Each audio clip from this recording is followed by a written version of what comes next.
Hey guys, my name is RyanCentral. Here's some Harbour gameplay and all of his abilities and stuff explained in less than 3 minutes. Let's go. The first ability we need to highlight is Harbour's signature, which is called High Tide, which is a mix between Phoenix's Blaze and a Viper Wall. It's a wall smoke, but you can control it in the same way that you do a Viper Blaze, where you hold down left click, you move your crosshair, and it will adjust where the wall goes to, as you're seeing in the gameplay in the background. This wall obviously blocks line of sight. It doesn't block bullets and it doesn't block abilities, which is important to note when we get onto one of the other abilities that Harbour has. But this is just a normal smoke, effectively. It lasts for about 12 seconds from the gameplay, bit of a wind-up time to see that wall really come up in the end, and also you have one charge of this ability. It is on a cooldown, I think of 35 to 45 seconds is what I was told. It's not really clear on the gameplay, but this is an ability that you can use more than once because it is your signature in a round. The other thing to note, any players, including teammates I'm pretty sure, if they walk through the smoke they will be slowed.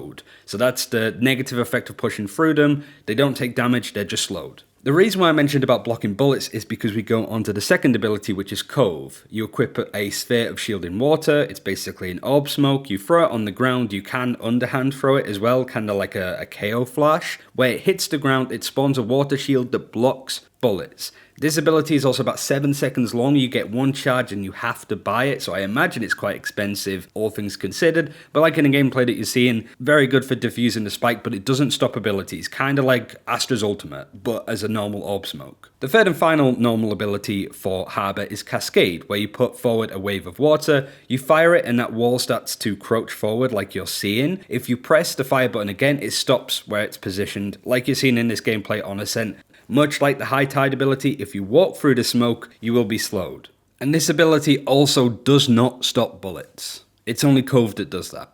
And again, one charge as far as I know, you have to buy this ability too. And finally, the ultimate Reckoning. You fire to summon a geyser pool on the ground. It's hard to tell from the gameplay, but this looks like an area of effect ability that you can put somewhere close to you somewhat. Enemy players in the area are targeted by successive geyser strikes. I think there's 3 in total. They not only concuss players that are stood in them, kind of like a Nova Pulse for Astra, but as you're seeing in the top of your screen, it actually gives away the position of where the enemies are playing, or at least where they were when these geyser strikes were about to come up. Kind of hard to tell from the gameplay, but you do see another example of how Cascade works, and from the looks of it, this seems like a really powerful ultimate. At this point, I don't know how many charges the ultimate is orb-wise, but if you do have any questions, we'll be sure to do an ability interaction myth-busting video. So if there's anything that I've missed out that you're curious about Harbour that we can test, let me know in the comments. We'll leave it there. Thanks for watching. See you soon. Harbour sounds fun.